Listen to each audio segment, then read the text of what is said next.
Salut Booktube! Aujourd'hui, je viens relancer mes discussions existentielles. Ça faisait un petit moment, mais j'aime beaucoup faire ce genre de vidéo où je vais m'atteler à un sujet un petit peu controverse ou un petit peu débat.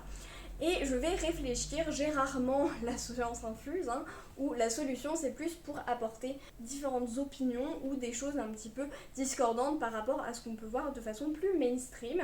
Au passage, si vous aimez cette vidéo, n'hésitez pas à vous abonner pour avoir les prochaines discussions existentielles que je fais. Comme je l'ai dit, j'en fais régulièrement. Mais aujourd'hui, on va s'attacher au young adulte et à la phrase que j'ai moi-même dit, et je dis encore un petit peu, qui est que je n'aime pas le young adulte et que je ne veux plus lire de young adulte, ou au moins que je me méfie. Et le problème, c'est que je me demande de plus en plus pourquoi et qu'est-ce qui est dans le young adulte, qu'est-ce qui est défini par le young adulte pour qu'on en vienne à cette conclusion-là, à cette chose par beaucoup de personnes, ou alors à l'inverse, je ne lis que du young adulte, je n'aime pas la littérature adulte, etc.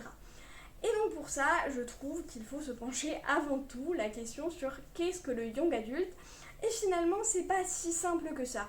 J'ai fait une story Insta où je vous demandais un petit peu ce que pour vous c'était le young adulte, et finalement les réponses étaient assez discordantes. On allait tout simplement du public cible à des choses avec un genre très très précis, avec des codes, des tropes, des trucs comme ça. Et donc ça pose la question de qu'est-ce que le young adulte, qu'est-ce qu'on peut mettre dedans, qui est-ce qui décide qu'est-ce qui est mis dedans finalement, Et c'est pas si simple que ça.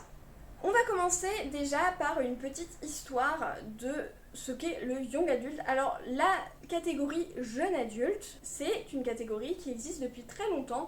Dès les années 1950, finalement, on a des choses qui sont à destiner des jeunes adultes, ou en tout cas des adolescents un petit peu plus vieux, un peu trop vieux pour le jeunesse, mais pas encore jugés assez matures pour des livres vraiment autour de trentenaire, quarantenaire, quoi. Et par exemple, on a Sa Majesté des Mouches, que j'ai été extrêmement surprise de voir dans cette catégorie, ou alors encore L'Attrape-Cœur ou The Catcher in the Rye de J.D. Salinger. Et vraiment, on commence à avoir des titres qui sortent de plus en plus, et des notamment que l'on connaît encore à partir des années 90. Dans les années 90-2000, on a quelques livres qui sortent, mais le young adulte, ça s'étouffait un petit peu, c'était pas forcément quelque chose qui était très mis en avant, mais on peut citer par exemple The Giver de Lois Lowry, Vampire Diaries de L.J. Smith ou The Perks of Being a Wallflower de Stephen Chbosky, qui sont encore des livres qui sont assez connus, mais globalement les années 90-2000, c'était quand même des années un peu compliquées pour le YA, et il y a beaucoup de gens qui ont cru que ça allait disparaître jusqu'à les années 2005 ou 2010, où vont émerger deux grandes catégories principales qui vont redéfinir et relancer une hype pour le young adulte. Il s'agit de la romance paranormale avec Twilight et la phase Twilight, et dans le côté contemporain, la phase de John Green et les livres Coming of Age.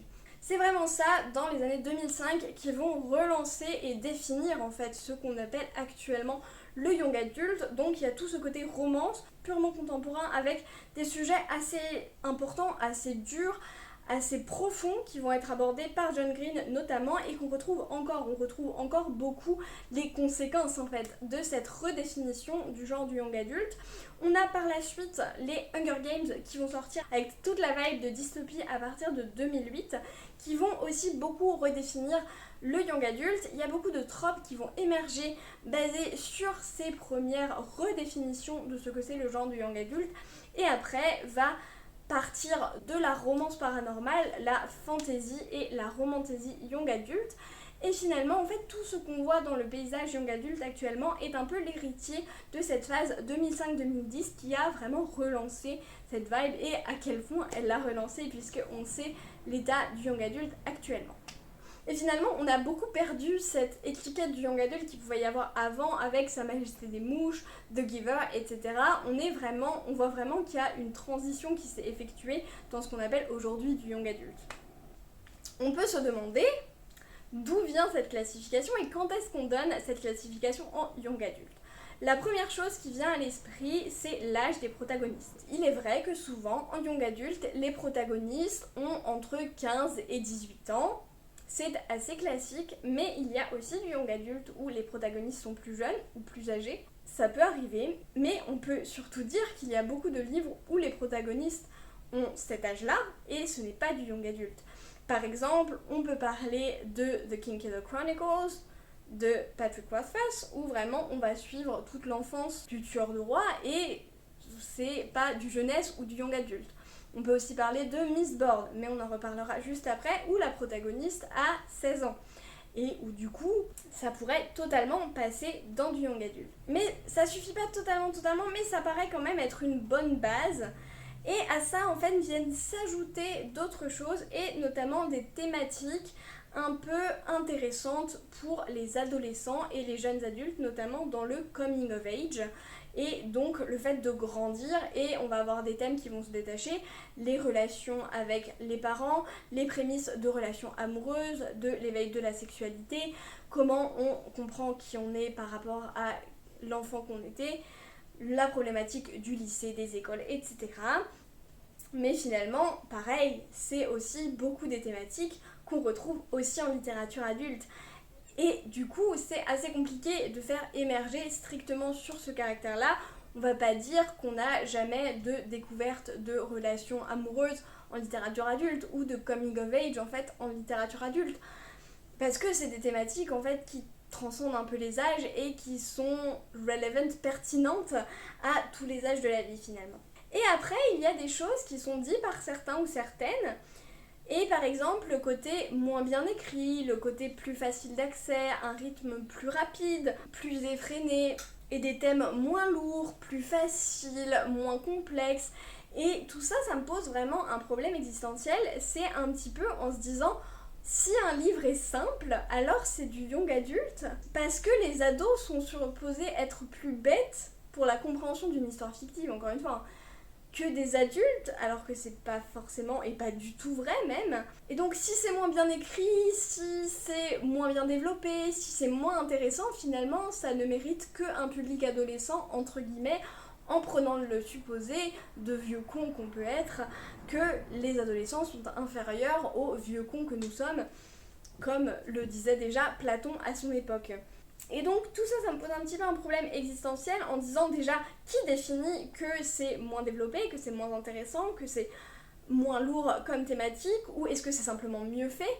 Qui définit ça, et comment est-ce qu'on peut dire que en définissant quelque chose comme moins compliqué, comme moins difficile, c'est forcément du young adulte? On a aussi tout un autre pan qui découle directement de ce que je disais et du renouveau, en fait, du YA en 2005-2010, et c'est les tropes. On a des tropes qui sont devenus extrêmement classiques du genre, notamment les triangles amoureux, les enemies to lovers, maintenant le chosen one, les écoles de magie, les not like other girls, la représentation, etc. Et ça va souvent être des tropes qui se ressemblent beaucoup. Et donc là, on peut se poser la question, est-ce que ce sont les tropes qui définissent le fait d'être young adulte? Est-ce que parce qu'on a ces tropes, on est forcément du young adulte? Est-ce qu'un livre adulte n'a pas le droit d'avoir un triangle amoureux, par exemple, ou une école de magie? On voit vite des exemples où ce n'est pas le cas. Ou alors, est-ce que le fait de vouloir écrire dans un young adulte fait qu'on va avoir tendance à utiliser ces tropes qui sont devenus des clichés? Et c'est un petit peu ça la difficulté, c'est que est-ce que parce qu'il y a ces clichés, on va les classer par défaut dans le young adulte, et que du coup par essence le young adulte devient juste un amas artificiel totalement de clichés, et que ça dégoûte les gens parce qu'en fait on voit que des clichés partout, mais c'est parce que artificiellement toutes les choses avec ces clichés ont été classées en young adulte? C'est possible. Ou est-ce que vraiment il y a une entité young adulte qui fait part avec ces clichés? Pour ma part, je ne pense pas, et je pense que c'est plutôt une classification totalement artificielle. Mais on reparlera encore une fois de ça juste après. Parce que la dernière chose dont je voudrais parler ici, c'est théoriquement le young adulte. À mon sens en tout cas, ce qui est important, c'est d'avoir des choses adaptées pour les adolescents non majeurs, et on voit vite, vu les polémiques actuelles autour de certaines romantaisies, avec des scènes très explicites, que ce n'est pas forcément le cas. Et finalement, là où je parlais de classification totalement artificielle, on peut se demander qui finalement les choisit ces classifications, parce que c'est totalement arbitraire et c'est pas du tout adapté, puisque on va avoir rapidement des classifications totalement différentes avec des choses discordantes qui vont arriver, qui vont émerger entre les autoristes, les maisons d'édition, Goodreads dans ces tags par exemple, les libraires, où est-ce qu'ils vont placer les livres également, les gens sur les reviews, etc. On a en fait accès actuellement à une multitude d'informations, et pour un genre qui n'est pas très codifié, qui n'est pas très caractérisé, ça fait que tout le monde peut le classer un peu là où il veut. Il y a notamment beaucoup de soucis de mauvaise classification des maisons d'édition, comparativement à ce que voulaient à la base les autoristes, notamment pour des autrices, puisque très souvent les livres de femmes sont étiquetés comme young adult, du moins dans la fantasy, et il y a beaucoup d'autrices qui s'en plaignent, notamment V.E. Schwab pour A Dark Shade of Magic, Sarah J. Maas pour ACOTAR, il y avait Silvia Moreno Garcia pour Gods of Jade and Shadow. J'ai même vu The Poppy War de O.F. Wang qui a été classé en young adult alors que c'est un non-sens, ce ne sont pas des gens qui ont lu du young adult qui disent ça ou qui l'ont lu tout simplement. Il y a aussi Naomi Novik pour Uprooted, il y a Catherine Arden pour The Bear and the Nightingale, alors qu'il n'y a aucun code du YA qui est présent dans ce livre. Enfin bref, il y a énormément de femmes qui ont ce problème-là d'avoir une mauvaise classification et être classée à tort en YA. Je n'ai un seul exemple masculin, c'est Jay Christophe pour L'Empire du Vampire qui avait été classé en YA, mais il a répété maintes et maintes fois que ce n'était pas le cas et que c'était un livre adulte. Et en fait, pour d'autres auteurs masculins, on a plutôt parfois tendance à la classification inverse, et c'est notamment le cas de Sanderson avec Mistborn qu'il voulait à la base classer en young adulte, mais la maison d'édition a décidé de le classer en adulte. Donc voilà, on voit un peu deux poids deux mesures en fonction aussi de la perception du public par ces auteurs. Et vraiment, on voit dans tous les exemples que j'ai donnés qu'il n'y a aucune raison qu'on a mentionné au-dessus. Il y a beaucoup de fois où les protagonistes ont plus de 18 ans, il y a des thématiques assez dures, il y a un rythme parfois très lent, notamment dans The Bear and the Nightingale, il y a parfois des scènes très explicites, notamment dans The Poppy War, on a des choses très complexes, The Poppy War encore. Enfin voilà, vraiment, il y a certains livres comme ça, souvent par des autrices, qui sont classés en young adult sans qu'on identifie aucune raison vraie, hormis la volonté d'un tag Goodreads ou d'une maison d'édition. Et il ne faut pas se mentir aussi que ça a aussi un grand argument de vente, puisque à l'heure actuelle, avec BookTok, avec Bookstagram, Booktube, etc., en fait les YA ça vend, et ça vend plus probablement que l'adulte et que la fantasy adulte. Il n'y a qu'à voir en librairie l'emphase qui est mise sur les livres BookTok, sur tout ce qui va être young adulte, littérature accessible pour les adolescents et les jeunes adultes par rapport à la fantasy qui est taguée comme purement adulte. Tout un côté marketing, malgré parfois des thèmes qui sont pas adaptés. Je reviens encore sur ACOTAR avec Bloomsbury qui l'a marketé en tant que young adulte, qui pose beaucoup de questions. C'était aussi publié en France chez La Martinière Jeunesse, qui a depuis changé son nom pour La Martinière Fiction, je pense aussi en partie à cause de ça. Il y a aussi évidemment l'exemple des livres expressément adultes comme Guild qui sont classés dans les rayons YA, et aussi par mauvaise mise en garde de la maison d'édition. Hugo Nous Romance, on en a déjà beaucoup parlé sur Booktube, et aussi par méconnaissance des libraires qui finalement ne savent pas tout ce qu'ils mettent en librairie, n'ont pas accès à tous les trigger warnings, n'ont pas accès au public cible de façon correcte. C'est un argument beaucoup de pub, car en 2023, le young adulte, ça vend et ça marche, et finalement, on se retrouve avec quelque chose qui va être de plus en plus discordant, vu que en fait, le YA ça vend, tout le monde essaye de caser son livre dans cette case de young adulte, et ça devient de plus en plus discordant. Autant dans les années 2010-2020, on pouvait avoir quelque chose d'assez homogène dans les tropes, dans les façons de faire, et je trouve qu'il y avait peut-être moins de discordance et de côté absurde à la classification young adulte. Mais de plus en plus, on a des mauvaises catégorisations. Avant, on était plutôt centré sur l'âge et les thématiques abordées avec beaucoup de coming of age et des lycéens surtout. Mais en fait, maintenant, dès qu'il y a un trope qui est proche du YA, on va le classer dans le YA. Dès qu'il y a une fille protagoniste, on va le classer dans du YA parce qu'on cible un public avant tout féminin. Dès qu'il y a un peu côté école, on va le classer dans du YA. Oh, il y a de la romance, bon, il y a des scènes de fesses, mais c'est pas grave, on va le classer dans du YA parce que la romance dans du YA ça marche, etc. Et donc on se retrouve avec un gloubi-boulga d'un peu tout marketing et purement arbitraire sur cette classification qui fait que le YA en fait perd sa pertinence initiale et perd son côté intéressant initialement parce que vraiment à la base il y avait cette étiquette de young adulte qui avait un côté livre jeunesse dans le sens où il fallait qu'il y ait une visée un petit peu éducative et une visée livre safe et livre qui protège l'âge cible. En tout cas avec des thématiques adaptées à l'âge cible et un traitement aussi qui était adapté à l'âge cible. Et j'avais un peu plus cette sensation, peut-être en tout cas dans les recherches que j'ai pu faire, de tous ces livres depuis les années 1950 jusqu'aux années 2010-2020.